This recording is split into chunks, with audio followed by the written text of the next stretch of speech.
Hello everyone, నేను మీ doctor Lakshmi Ravali M J Ayurveda. నేను first వీడియోలోనే చెప్పాను కదా, మన జీవన విధానం ఎలా ఉండాలి అని ఆయుర్వేదం చెప్తుంది అని. సో పండగలు కూడా మన జీవన విధానంలో ఒక భాగమే. సో ప్రతి ఒక్క పండగకి ఒక్కొక్క స్పెషాలిటీ ఉంటుంది. అది ఏ సీజన్లో వస్తుంది, ఏ ఋతువులో వస్తుంది, ఆ ఋతువులో మన బాడీలో వచ్చే చేంజెస్ ఏంటి, సో దానికి తగ్గట్టుగా ఆ పండగ రోజు ఇది తినాలి, ఇది తినొద్దు, ఇలా చేయాలి అని మనకి ఆచారాల రూపంలో ఖచ్చితంగా పెట్టారు. అలాంటప్పుడు మనం ఎందుకు చేయాలి అనేది తెలుసుకుంటే ఫ్యూచర్లో కూడా మనకు ప్రతి దాని యూజ్ అనేది ఫస్ట్ మనం తెలుసుకోగలగాలి. తెలుసుకుంటేనే మనం మనస్ఫూర్తిగా చేయగలుగుతాం దాన్ని. ఎందుకు పెట్టారు ఇవన్నీ ఆచారాలు అని తెలుసుకోవడం ఇంపార్టెంట్ కాబట్టి ఫస్ట్ సైంటిఫిక్గా దాన్ని చెప్పడానికి ట్రై చేస్తాను.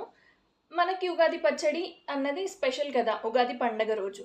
సో దాంట్లో ఏముంటాయి, షెడ్ రసాస్ 6 టేస్ట్ కలిపి చేసుకుంటారు. దాని ప్రాముఖ్యత అనేది మన వాళ్ళు చాలా రకాలుగా చెప్తూ ఉంటారు. కానీ మన తెలుగు సంవత్సరం అనేది ఉగాది రోజే స్టార్ట్ అవుతుంది కాబట్టి ఫస్ట్ మనకి 6 టేస్ట్ని అలవాటు చేయడానికి ఇది పెట్టారు. ప్రతి ఒక్క టేస్ట్కి ఒక్కొక్క క్వాలిటీ అనేది ఉంటుంది.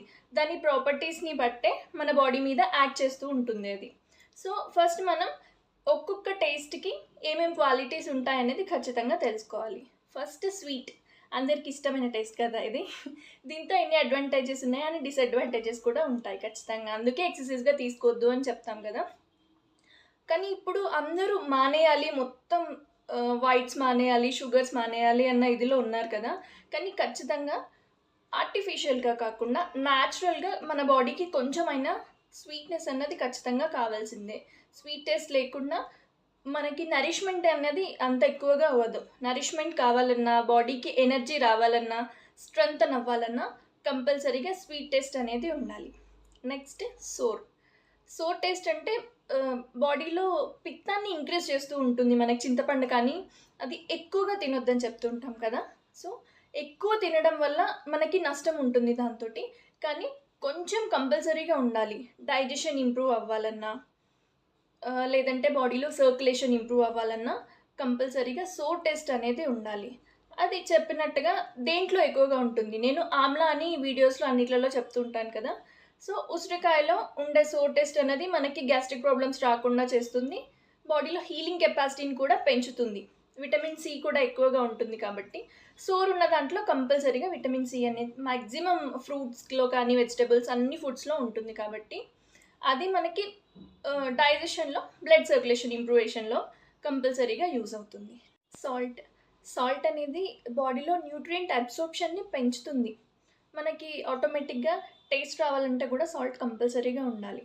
సో టేస్ట్తో పాటు అబ్సార్ప్షన్, ప్రతి ఒక్క న్యూట్రియంట్ని ఈజీగా అబ్సార్బ్ చేసుకునే కెపాసిటీ దానికి ఉంటుంది కాబట్టి సాల్ట్ని ఇంక్లూడ్ చేసుకోవాలి ఖచ్చితంగా.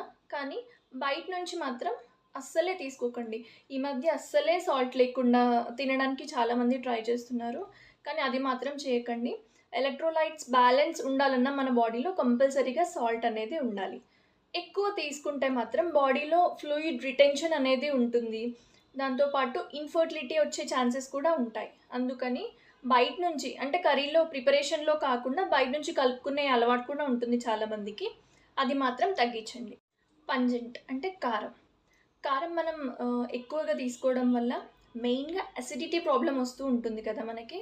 సో ఎక్కువ మాత్రం తీసుకోకుండా నార్మల్గా ఉండేలాగా చూసుకోవాలి ఖచ్చితంగా. ఎందుకంటే అది మెటబాలిక్ రేట్ని ఇంక్రీజ్ చేస్తుంది.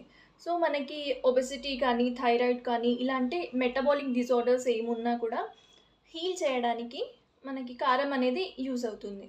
సో అది కూడా ఒక టేస్టే కాబట్టి ఖచ్చితంగా ఏదో ఒక యూజ్ అనేది ఉంటుంది. బ్లడ్ సర్క్యులేషన్ ఇంప్రూవ్ చేయడానికి కానీ, డైజెషన్ ప్రాపర్గా అవ్వడానికి కానీ. ఇది నేను చెప్పినట్టుగా ప్రాపర్గా, అంటే క్వాంటిటీ కరెక్ట్గా ఉంటే డైజెషన్ని ఇంప్రూవ్ చేయడానికి యూజ్ అవుతుంది. అదే యూజ్ ఉంది కదా అని ఎక్కువగా తీసుకున్నాం అనుకోండి, అది ఇరిటేషన్ని క్రియేట్ చేస్తుంది. నెక్స్ట్ బిట్టర్, చేదు. అసలు ఎవ్వరికి నచ్చని టేస్ట్ ఇది, కానీ అన్నిటికంటే ఎక్కువ యూజెస్ దీనికే ఉంటాయి.